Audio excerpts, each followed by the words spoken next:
Over the past 10 years, reported sightings of UFOs with giant occupants have been on the increase.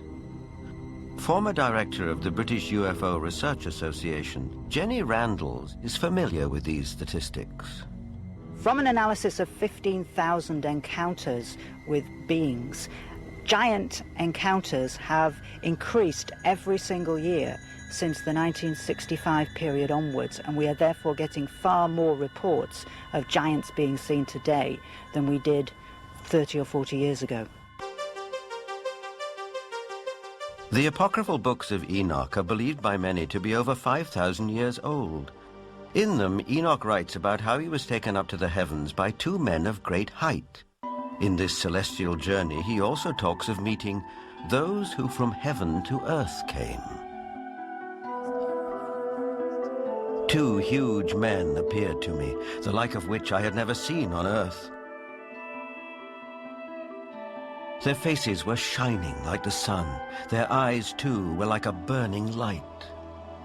Then they took me up and carried me to the first heaven. And they fly with their wings and do the rounds of all the planets.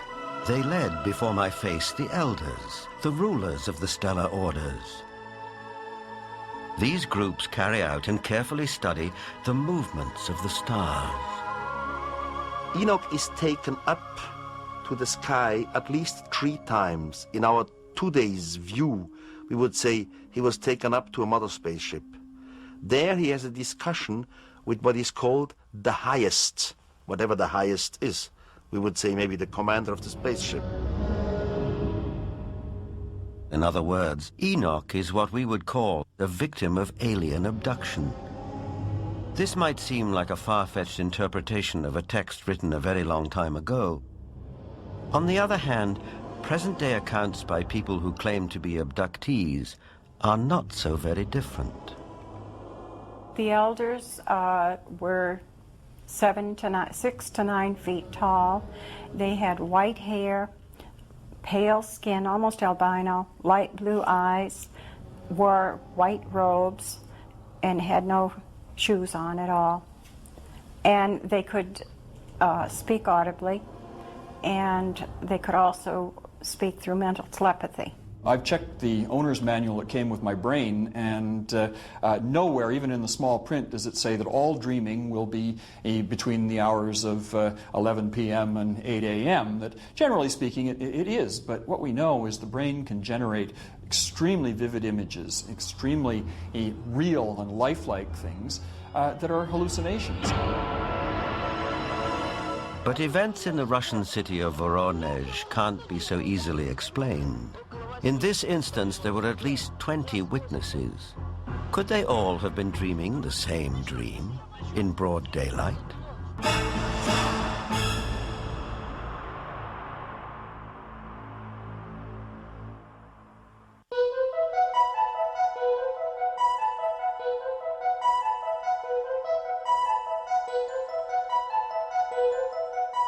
In September of 1989, something happened in the city of Voronezh, 200 miles south of Moscow, which caught the attention of the world press. For several weeks, strange lights were seen over the city. Then on September the 27th, it was reported that a spacecraft landed in one of the city's public parks, from which 3 alien giant figures emerged. Nothing remotely like this had happened in Voronezh before. Before coming to America in 1990, Ukrainian journalist Paul Stonehill covered the Voronezh story for the international press. Top Voronezh researchers of anomalous phenomena who include scientists, geologists, and also some military people went to the site immediately thereafter. They were on the site on the 3rd of October studying and collecting specimens.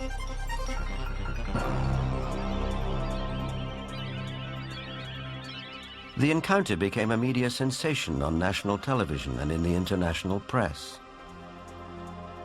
Не было, ну уже хотя бы потому, что не было до сих пор в Воронеже событий подобных тем, а... Drawings of the landings by children who were there capture the event vividly. Девочка сейчас рассказывала, который It attracted the attention of the media around the world because it was effectively endorsed by TASS, the Soviet news agency, who up until that time had certainly not given any credence at all to this kind of story. They had the chance to talk to many eyewitnesses, adults as well as kids, policemen, school teachers, students, scientists who had witnessed similar or even differently shaped UFOs. The underlying theme was that giant-like beings exited from strange-looking craft, did some research throughout Voronezh, and were able to get back to their craft and fly away. For once we had a genuine large number of people all correlating with one another, describing the appearance of these giants. So it was not a case of you simply believe a witness or you don't. Here you couldn't fail to believe them because there were so many of them talking in concert. I was standing not far from the main road of the South Park, and I saw this flying object at an approximate height 250 meters. It stayed at the same height and did not move horizontally. I was very interested by all that, because it could not be any kind of meteorological balloon. There was a squeaking sound. Perhaps some drilling tool was operating, like it was boring a hole in the ground. The creatures started coming out. They did not look too much like humans. They were much taller than humans. They did have shoulders, but I didn't see the head. He was huge, really huge, bigger than we are. He was a mighty figure. In 1989, Sergei Makarov was one of the school children who was in the Voronezh park. I remember a crowd that gathered around the place. Everybody was scared. Everybody turned pale. I was absolutely flabbergasted.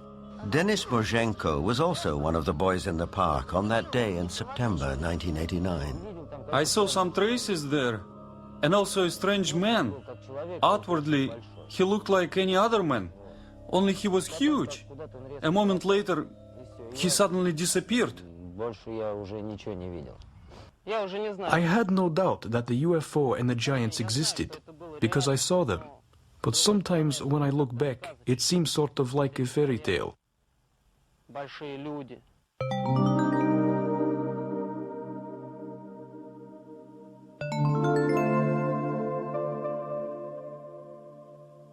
What we're seeing today is very much what we have seen all throughout history. It's nothing new. Anything going on with the UFO phenomenon today is something that has always been around, and you can find it in ancient mythology all over the world.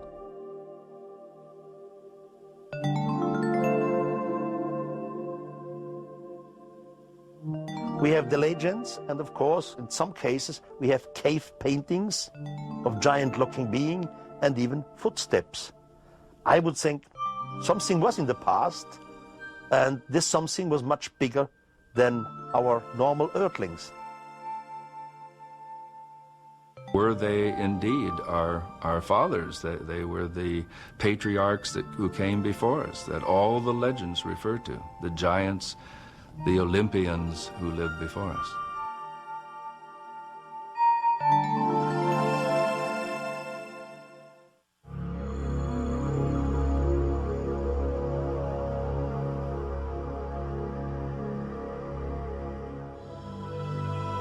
Whether fact or fantasy, giants have occupied our collective consciousness for as long as we can remember. But did a race of giants ever truly walk the earth? The ancient texts, as well as some of the evidence, suggest they did. And is it possible that recessive genes in the 7- and 8-footers that walk amongst us today could be connected to a former race of giants?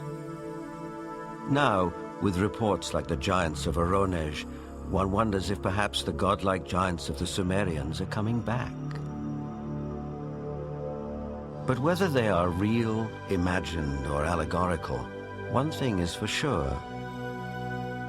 The mystery and the myth of giants will be with us for a long time to come.